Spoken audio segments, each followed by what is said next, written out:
在即将开始的2026年，俄乌战争会停火吗？在我看来啊，这也取决于泽连斯基和普京手里的三张牌是个什么变量。大家好，今天是圣诞节，首先祝各位圣诞快乐。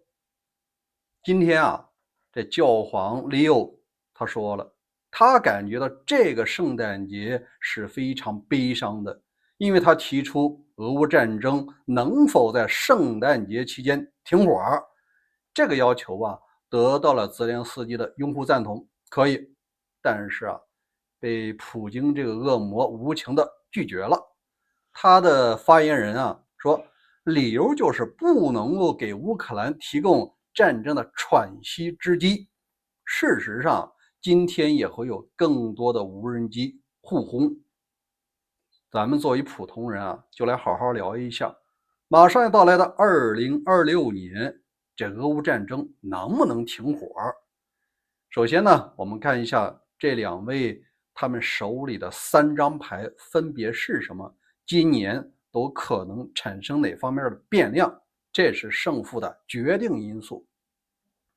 咱们先说第一个，普京啊，他发动这个战争，包括现在持续在发动，他的牌啊，目前来讲越来越少。其中第一张牌叫兵员，正常啊，如果死伤120万人，这仗就没有必要再打下去了，该和平就和平。但是啊，对于像普京这样的独裁者来说，这仗只能打赢，打败了，屁股底下的位子你也就没法做了。不光老百姓不满意，你内部的很多矛盾啊，都可能把矛头对准你，把你搞政变了。他手里的牌兵员来自于那些老少边穷地区，他的铁盘像圣彼得堡、莫斯科，权贵的孩子是不用参军的，即使是真的参军，也是在后勤呢，或者是指挥机关。真正在前面当突击队的，那都是便宜的孩子，平民的孩子。我看了一下，他们给出来的薪水呢是接近于$1500一个月，这对于俄罗斯的老少边穷地区，这个薪酬啊有竞争力，值得一搏。更重要的是，有些街道和乡村是分派制，你要是不补充1000个兵员，你的镇长别干了，他往下就开始摊派了。谁关系不好，谁家穷，你送不了礼，那你就只能上前线。那咱们来看一下普京手里的第二张牌，那就是外援牌。事实上，你任何一个坏人，他终究有自己的盟友和支持者。他的第一个支持者，我认为是力度最大的是朝鲜，因为朝鲜啊，不光是给钱，他更多的是给的兵员。你有时候不够的时候，我给你，而且我专门去干一些扫雷的活儿。只要呢，你把你那个战略核武器能打到1万多的公里，能打到美国的技术，哎，你交给我。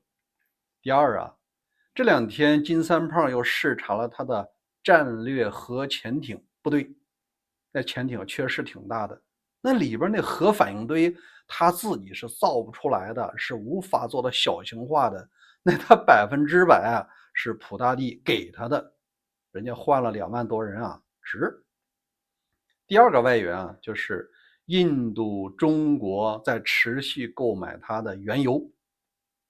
因为目前看呢，印度的老乡非常聪明，他开始用他本币，也就是这个卢比来结算。你说俄罗斯手里弄几百亿美金等量的这个卢比，他干嘛呢？事实上，他买印度的产品是极少的，但现在老乡出了一个主意，你现在国内不是那个缺人嘛？现在啊，我有一些劳工可以对你定向输出。而且在12月5号，双方签了一个协议，总共要出多少人呢？因为按照俄罗斯第一副总理的说法，我们缺100万的工人，这很正常。前方战场已经折损了120万了，缺100万，不正好能对上吗？但是啊，老仙儿现在想，我先给你那么10万人，看你要不要给送到战场。如果送到战场的话，咱这个任务就结束了。目前看，已经有7万个劳工已经到了俄罗斯，他们充斥什么岗位呢？第一个是那些快递员，原来快递员呢都已经上前线了。第二个呢是清洁扫马路的，第三个就是建筑工人，第四个是农民。这些原来都已经在战场上灰飞烟灭了，那怎么办？那只能让印度人过来，每月薪水多少呢？是$2000一个月。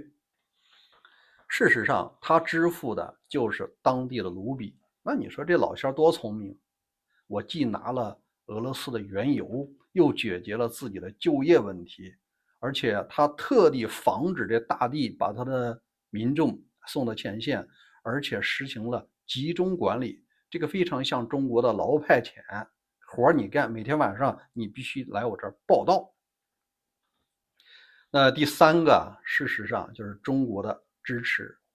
目前中国的支持虽然没有直接给枪给炮，但是给了非常宝贵的战场图像的数据。中国的舰内卫星在这方面还是非常发达的。第二呢，它给了数控机床的技术。第三个是无人机的零部件。所以外援看呢，2026年会依然坚挺。第三个，那就是他认为通过自己在白宫的力量，那就是川普嘛，他能够瓦解北约，瓦解欧美同盟。目前看这3张牌都还是比较厉害的。那你要是普京的话，你有这种签和平协议的信心和想法吗？没有，除非打不动的时候才会停止。那我们相对应的看一下泽连斯基他手里的3张牌是个什么变量。第一张牌那就是根本中的根本民众的抵抗意志。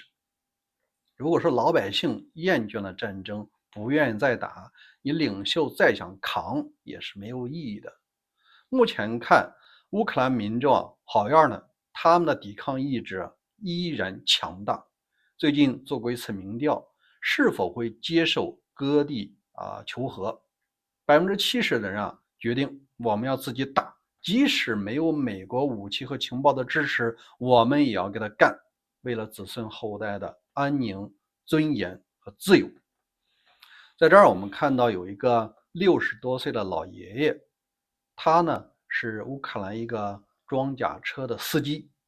他说我60多岁，本来应该退休的，为什么每天要冒着无人机轰炸的风险运兵过去啊？因为我不想让自己的儿子和孙子过上奴役的生活。所以这能够代表乌克兰民众的抵抗意志。所以这张牌依然很硬。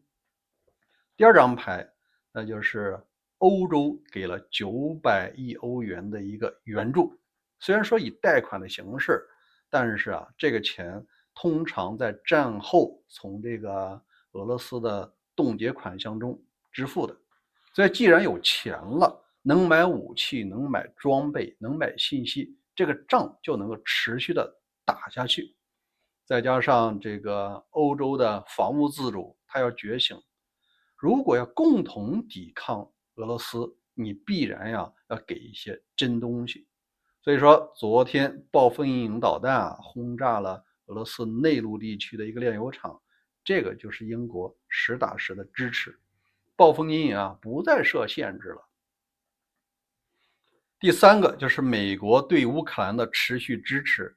虽然说现总统川普他明里暗里是支持克里姆林宫的，希望小泽你是这个割地求和，但是美国传统的价值观，包括美国的民众、新闻媒体，还有演艺界人士，还有这个华尔街，基本上都是支持持续向乌克兰提供武器和情报援助的。你看2党通过的2026年国防法案，你必须得持续支持乌克兰每年至少4亿美元。虽然和拜登没法比但拜登给了几百亿的钱，但你至少它是一个态度。